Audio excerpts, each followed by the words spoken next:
नमस्कार, स्वागत है आप सभी का प्रदेश के नंबर 1 और सबसे भरोसेमंद news channel India news Haryana पर। और मैं हूं आपके साथ आयुष चित्रायण। आपके साथ हमारे इस खास कार्यक्रम आपका एमएलए लाइव में आज हम आपके प्रतिनिधि से पूछेंगे हर वो सवाल जो जुड़ा है आपके सरोकार से, आपके हलके के विकास से। इंडिया न्यूज हरियाणा पर आपके विधायक खुद बताएंगे कि उन्होंने विकास को रफ्तार देने के लिए प्रयास कितने किए हैं। जनता को मिलने वाली मूलभूत सुविधाओं के लिए आपके जनप्रतिनिधि क्या क्या कदम उठाते हैं, विधानसभा क्षेत्र में कितना विकास कार्य हो चुका है और कितनी परियोजनाओं का रोड मैप तैयार है।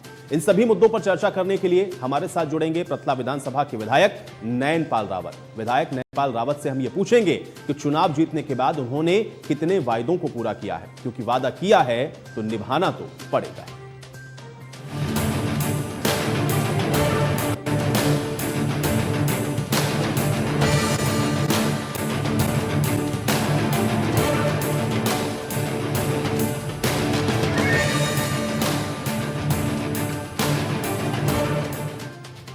तो प्रतला विधायक नयनपाल रावत से हम बातचीत करेंगे। हमारे साथ वो जुड़ चुके हैं, लेकिन उससे पहले प्रतला विधानसभा के कुछ मुद्दों के बारे में आपको ग्राफिक के जरिए से बता देते हैं। इसको समझिए पहले। प्रतला विधानसभा क्षेत्र में ज्यादातर सड़कें इस समय आप देखेंगे तो टूटी हुई हैं। ये एक बहुत बड़ा मुद्दा है। तो टूटी सड़कों से आए दिन यहां पर हादसे होते हैं, यानी कि सड़कें जो टूटी हुई हैं ये बड़ी समस्या है प्रतला विधानसभा क्षेत्र की। फिर इसके बाद प्रतला के कई गांवों में पीने के पानी की समस्या है। ये भी अपने आप में एक बहुत अहम विषय है, क्योंकि पीने का पानी अगर इस पर सही तरीके से ना मिल रहा हो तो आप समझिए क्षेत्रवासियों को कितनी परेशानी होती है। पानी की निकासी नहीं होने से सड़कों पर जलभराव है और इस वजह से भी जो लोग हैं वो परेशान हो रहे हैं। तो ये कुछ ऐसे मुद्दे हैं जो कि प्रतला विधानसभा क्षेत्र से जुड़े हुए हैं और इस वजह से आज हम सीधे इन्हीं विषयों को लेकर के बातचीत करेंगे नयनपाल रावत से कि आखिर इन सारे विषयों पर कितना काम हुआ है और अभी कितना काम होना आगे बाकी है। और चलिए इसी पर बातचीत करने के लिए हमारे साथ प्रतला विधायक नयनपाल रावत जुड़े हुए हैं। सीधे उनका रुख कर लेते हैं। नयनपाल रावत जी, बहुत स्वागत है सबसे पहले तो आपका इंडिया न्यूज हरियाणा पर। जी धन्यवाद। जी नयनपाल रावत जी, सबसे पहले मेरा सवाल आपसे यही है, चूंकि जब चुनाव थे तो उस समय जो वायदे आपके द्वारा किए गए अपनी विधानसभा क्षेत्र की जनता के साथ, सबसे पहले तो आप ये बताएं कि उसमें से कितने ऐसे वादे हैं जो कि आपके द्वारा पूरे कर लिए गए हैं। विकास का जो काम है वो कहां तक पहुंचा है। सबसे पहला सवाल मेरा आपसे यही। देखिए, पहली बात तो मैं आपके इंडिया न्यूज हरियाणा का तहे दिल से धन्यवाद और स्वागत करता हूँ। इंडिया न्यूज हरियाणा ने फरीदाबाद की आवाज को, हरियाणा की आवाज को दुनिया में उठाया है। फरीदाबाद कैसे औद्योगिक दृष्टि से पिछड़ा, गुड़गांव कैसे बढ़ा, इस तरह का प्रोग्राम, शाइनिंग हरियाणा का programme, metro Faridabad metro Indian news जो भी आपने यहाँ से शुरू की, उसके लिए भी फरीदाबाद की खबरों को दिखाने के लिए आपका और आपके चैनल का तहे दिल से धन्यवाद करता हूँ। रही बात मेरे किसी मैनिफेस्टो की या मुद्दों की या किन मुद्दों पर मैं चुनाव जीत कर आया, मैं आपको बताऊं कि मैं पहले 3 चुनाव लड़ चुका था, 2 भारतीय जनता पार्टी से, 1 बसपा से जी। तो इस बार मुझे इंडिपेंडेंट चुनाव लड़ने का मौका मेरी जनता ने दिया और परमपिता परमात्मा की कृपा से, जनता जनार्दन की मेहरबानी से मैं उसे जीता। तो मैं किसी प्रकार का ऐसा कोई वायदा या झूठ बोलकर अपनी जनता से नहीं चुनाव जीता जिनके लिए मुझे जनता से मुंह चुराना पड़े। रही बात, बिल्कुल आपने ठीक कहा कि मुझे सौगात में जब मैं चुनाव जीत कर आया तो मुझे मेरे प्रतला क्षेत्र की टूटी सड़कें मुझे सौगात में मिली। प्रतला क्षेत्र की सूखी टूटी सड़कों के साथ साथ और भी कुछ ऐसे कार्य थे जो अधूरे थे और निश्चित तौर पर इसके साथ साथ मुझे कोरोना भी, जो 1.5-2 साल का कोरोना रहा, ये भी मुझे सौगात में मिला है जी जी। और मैं ये नहीं कहता कि मैं अपनी बात पर खरा उतर गया हूँ या मैंने बहुत ज्यादा विकास कर दिए हैं, क्योंकि मैं अभी तक के विकास कार्यों से स्वयं संतुष्ट नहीं हूँ कि मुझे काम करने का मौका नहीं मिला। चाहे वो कोरोना काल लगा लो, चाहे कोई अन्य कारण आंदोलन लगा लो, लेकिन अभी जब मैं चुनाव जीता तो 5 करोड़ रुपया माननीय मुख्यमंत्री महोदय ने मुझे सीएम अनाउंसमेंट के दिए क्षेत्र में काम करने के लिए, उसका मैंने विकास किया। लगभग 10 सड़कें जो हमारी टूटी पड़ी थी, जो हमारे मार्केट बोर्ड की सड़कें थी HSMB की, उन सड़कों पे 6 सड़कों पे काम चल रहा है। 3 सड़कें मेरी कंप्लीट हो गई। इसके बाद अभी माननीय मुख्यमंत्री महोदय की जो रैली हुई उसमें 108 करोड़ रुपया, क्योंकि कुछ मेरा क्षेत्र पलवल में पड़ता है, कुछ फरीदाबाद में पड़ता है, तो 108 करोड़ रुपया सड़कों की मंजूरी माननीय मुख्यमंत्री महोदय ने दे दी है। पैसा डिपार्टमेंट में जमा हो गया है। टेंडर प्रक्रिया पूर्ण होने वाली है, कुछ की रहती है वो पूरी हो जाएगी। तो मैं समझता हूँ कि कुछ सड़कें बरसात से पहले और कुछ सड़कें बरसात के बाद, प्रत्येक क्षेत्र की सड़कें अक्टूबर-नवंबर से पहले कोई भी सड़क, किसी सड़क में खड्डा नहीं मिलेगा। ये मैं अपनी जनता को आपके माध्यम से बता देना चाहता हूँ। और रही बात, आपने पेयजल योजना की बात की। देखिए 185 करोड़ रुपए की योजना, अभी जो रेन्यूअल योजना थी वो माननीय मुख्यमंत्री मनोहर लाल जी ने पिछले समय में मंजूर की थी। उसको अक्टूबर में शुरू हो जाना था, लेकिन कुछ परेशानियों के कारण, कोरोना के कारण कुछ रेलवे की मंजूरी हमें नहीं मिली, क्योंकि रेलवे के नीचे से जब कोई चीज जाती है तो वहां से परमिशन नहीं मिलती, रेलवे वो काम हमें करके देती है।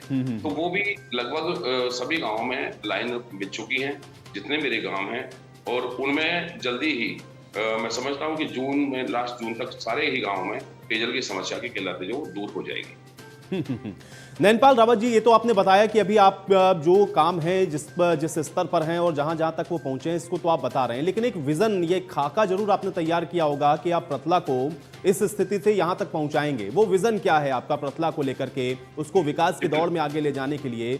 नैनपाल रावत उसको लेकर के क्या सोचते हैं और उस विषय में कितना काम आपने किया है?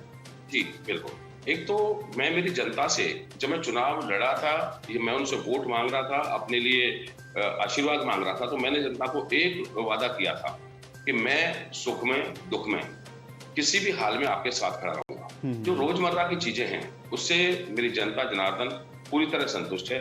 जो छोटे मोटे रोज के काम होते हैं, कोई ट्रांसफर है, पोस्टिंग है, कोई थाना, तहसील या कोई अन्य चीजें, जो जायज काम है, वो मैं उनके आए दिन करता हूँ। सैकड़ों की तादाद में मैं लोगों से मिलकर के पूरा समय जनता को देता हूँ। और ये 5 साल मैंने मेरी जनता जनार्दन के लिए मांगे थे जनता से, उन्होंने मुझे दिए। तो ये 5 साल में किसी प्रकार का कोई अन्य कार्य नहीं करता, केवल जनता की सेवा में हाजिर रहता हूँ। मैंने तो, जहां तक आगे की बात है कि रतला को कैसे सुंदर बनाया जाए, कैसे स्मार्ट बनाया जाए, हर व्यक्ति की इच्छा होती है, जब चुनाव जीत रहा है, हर सरकार काम करती है। इतना हो सकता है कि मनोहर सरकार उस पर सबसे ज्यादा खरी उतरी है, जनता की भावनाओं पर और लोगों की भावनाओं पर। लेकिन मेरा जो अपना सपना है कि मेरे क्षेत्र के लोगों को, मैं बहुत सारे लोगों को यहाँ फैक्ट्रियों में या जो हमारी तीसरी रेट की नौकरी, जैसे अटल बिहारी वाजपेयी कॉलेज है उसमें, या स्किल डेवलपमेंट यूनिवर्सिटी में, जो स्किल डेवलपमेंट यूनिवर्सिटी का काम अधूरा था उसको पूरा कराने का काम मैंने किया। 100 बेड का अटल बिहारी वाजपेयी को बेड, वो जो ना कोरोना के लिए जो हॉस्पिटल बना था, उसको मैंने घोषित माननीय मुख्यमंत्री महोदय से करवाया। और उसको क्योंकि वो प्राइवेट था, उसको एक सरकारी कॉलेज घोषित कराकर सरकार को अडॉप्ट कराया। और वो आज के समय में मेरे बहुत सारे गांवों को एक मेडिकल फैसिलिटी मिल सकेगी। इसके साथ साथ 108 करोड़ रुपए जो मंजूर हुए हैं, उसी के साथ लगभग 100 से 125 करोड़ रुपए का काम मेरे क्षेत्र के विकासों के लिए मंजूर हुए, जिसमें 10 से 12 गांव ऐसे हैं जिनमें 2-2 करोड़ रुपए के एस्टिमेट हमारे तैयार हो रहे हैं, और अन्य गाँव में 50-50 लाख रुपए के हिसाब से। तो क्योंकि पंचायतें नहीं है, तो पंचायतों के ना होने का कारण भी है कि गांव में थोड़ी सी समस्या है, चाहे पानी भराव की लगा लो, चाहे नाली वाली जो बंद पड़ी है उनकी लगा लो। लेकिन निश्चित तौर पर जो बाकी चीजें वो पंचायत चुनाव के बाद ठीक होंगी। एक नवोदय जो स्कूल है वो मेरे क्षेत्र में होना चाहिए। उसके लिए भी मैंने माननीय मुख्यमंत्री से डिमांड की, जो जेई में खोला जाना है, क्योंकि बहुत सारी ITI माननीय मुख्यमंत्री महोदय या हमारी सरकार पिछले समय में दे चुकी। और अन्य जो चीजें, स्किल डेवलपमेंट यूनिवर्सिटी माननीय मुख्यमंत्री महोदय ने मेरे कहने से, क्योंकि मैं 1179 वोट से पिछला चुनाव हारा था, तो NIT रैली में, वो बडगल की रैली में माननीय मुख्यमंत्री जी ने मेरे से पूछ के वो यूनिवर्सिटी थी। उसमें जो प्रक्रिया है, कुछ बच्चे लगाने की और पढ़ाने के कई कोर्सेज उसमें शुरू हो चुके हैं। और उसमें जो स्कूल है, 9th क्लास से स्कूल भी स्टार्ट कर दिया गया है, उसके 2 सेक्शन शुरू हो गए, बच्चों के एडमिशन हो गए। तो जो लंबित कार्य थे उनका भी पूरा करने का जो मेरा सपना है, उसको भी हम पूरा कर रहे हैं, हमारी सरकार पूरा कर रही है, और अन्य जो लोगों के काम है उन पर भी हम आगे बढ़ रहे हैं। बिल्कुल। लेकिन नैनपाल रावत जी, तो सड़क और पानी की बात आपने बताई, लेकिन 2 चीजें और इसमें एक महत्वपूर्ण है। तो स्वास्थ्य को लेकर के जो मेडिकल कॉलेज का विस्तार है, वो काम भी अभी तक पूरा हो नहीं सका है, इसमें क्या अड़चन है, या यहाँ ये काम कहाँ तक पहुंचा है, थोड़ा इसको बताइए। और दूसरा ये है कि शिक्षा को भी और कैसे और बेहतर करने की, या उसके स्तर को और सुधारने की आपके अपने विधानसभा क्षेत्र के अंदर वो प्रयास आपने अपने स्तर पर किस तरह से किए हैं, इसको भी बताइए। 100 बेड का हॉस्पिटल कोरोना के समय में भी शुरू कर दिया था। ऑक्सीजन के 2 प्लांट उसमें शुरू कर दिए गए थे, और जो STP वगैरह का कार्य है वो पूरा कर दिया गया है। क्लासेस उसमें बराबर शुरू कर दी गई हैं।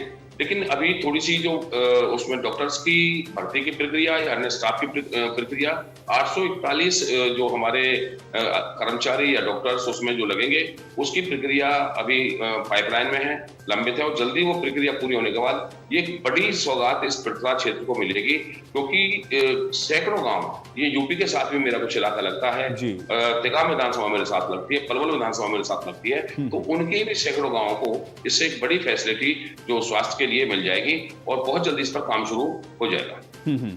नैनपाल जी, और बाकी शिक्षा को और बेहतर बनाने के लिए या शिक्षा का जो स्तर है उसको और कैसे बेहतर करें, इस विषय में क्या प्रयास आपकी विधानसभा क्षेत्र में आपके द्वारा किए गए, अगर इसको भी बता पाएं। निश्चित तौर पर अभी हमने 3 स्कूल यहाँ के जो 10वीं के जो स्कूल थे उनको 12वीं क्लास तक अपग्रेड कराने का हमने काम किया है, वो कंप्लीट हो चुके हैं। एक स्कूल मैंने पिछली सरकार में माननीय मुख्यमंत्री महोदय से वो अपग्रेड कराया था और 3 स्कूल मेरे अपग्रेड हुए हैं। शिक्षा के स्तर को सुधारने के लिए हमें अच्छे टीचर्स की भर्ती, जो अभी हमारी प्रक्रिया लंबित है, उसको पूरा करना पड़ेगा।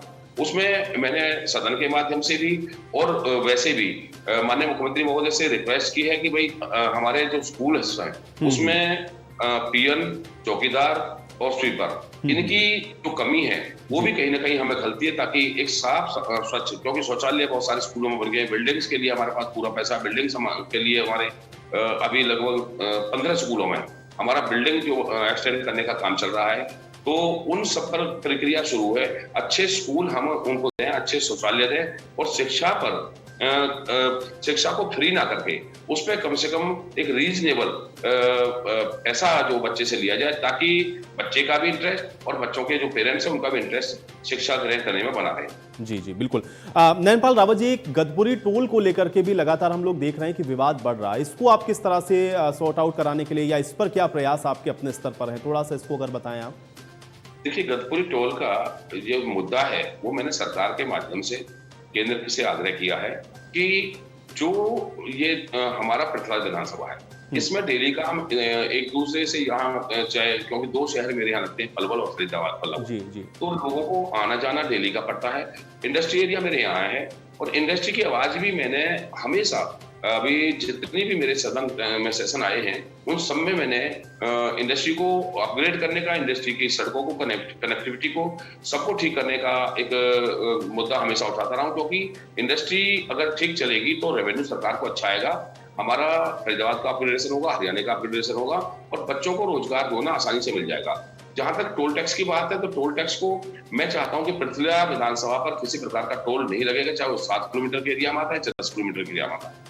इसके अलावा अगर ये टोल किसी कानून के अनुरूप गलत है, 60 किलोमीटर का, जैसे माननीय गडकरी जी केंद्र की सरकार कहती है कि कम से कम 60 किलोमीटर का जो एरिया है, जो डिफरेंस है वो बीच में होना चाहिए, अगर वो उसके अनुरूप नहीं है, क्योंकि इससे पहले दिल्ली का एक टोल है जो पुल के लिए लगा था, उसमें क्या कानूनी अड़चन है, ऐसा तो सरकार है नहीं कि बड़ी चीज है, एक बड़ा टैक्स या बड़ा इससे जो पैसे की उगाई जाती है तो लोगों पर बोझ पड़ता है, सरकार किसी नॉर्म को दरकिनार करके ऐसा टोल नहीं लगा सकती। और अगर ऐसा कुछ हुआ है तो वो टोल संज्ञान के, सरकार के संज्ञान में, केंद्र के में भी और हरियाणा सरकार के में डाल दिया है। ये टोल निश्चित तौर पर अगर गलत प्रक्रिया से बना होगा तो ये टोल यहाँ ना रहेगा, ना रहना चाहिए। नैनपाल रावत जी, देखिए विकास तो सतत प्रक्रिया है और हम लोग देखते हैं कि विकास हमेशा होता रहता है, जितना हो उतना ही कम है, लेकिन फिर भी नैनपाल रावत जी ने कुछ सोचा होगा कि अगली बार विधानसभा चुनाव में जाने से पहले कम से कम ये 2-3 काम जरूर हैं जो मैं अपने क्षेत्रवासियों के लिए करके जाऊंगा, अगर उसको आप बता पाए नैनपाल रावत जी।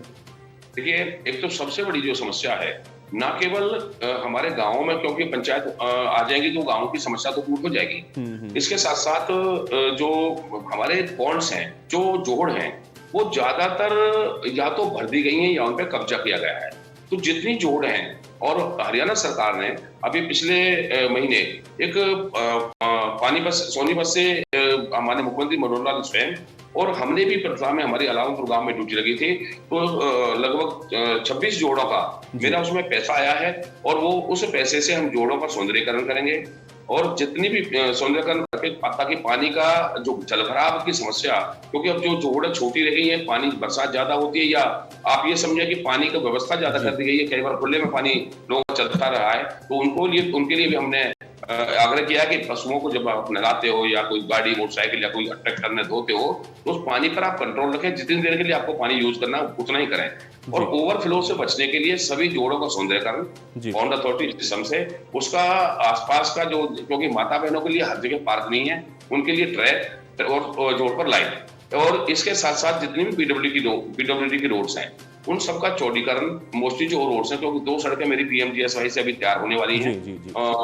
लगभग 8 से 14 करोड़ रुपए की सड़कें मेरे यहाँ बन रही हैं और कई गांव उन्होंने कवर किए हैं। एक जो चंदावली से वाया छायासा मोहना के लिए जो सड़क है वो भी 57 करोड़ रुपए की मेरी शुरू हो चुकी है, उस पर काम शुरू हो चुका है। तो बड़ी चौड़ी सड़कें हो, कनेक्टिविटी अच्छी हो, क्योंकि मेरा इंडस्ट्रियल एरिया है। और इसके साथ साथ जो रोड्स हैं ये, इनकी जो गांव की फिरनियां हैं उनमें लाइट का प्रबंध हो, अच्छे गांव सुंदर दिखाई दें। तो मेरी इलाकों विधानसभा को मूलभूत सुविधाओं को पूरा करते हुए शिक्षा पर, रोजगार पर, चिकित्सा पर पूरी मेरा फोकस है और उसको मैं हर हालत में पूरा करूंगा। जी, चलिए नयनपाल रावत जी, बहुत शुक्रिया हमारे साथ जुड़ने के लिए और अपने विधानसभा क्षेत्र को लेकर के तमाम बातें हमारे दर्शकों तक पहुंचाने के लिए। तो आज इस खास पेशकश में इतना ही, लेकिन फिर हाजिर होंगे किसी और जनप्रतिनिधि के साथ और उनसे पूछेंगे कि उन्होंने अब तक कितने वायदों को पूरा किया है, क्योंकि वादा किया है तो निभाना पड़ेगा।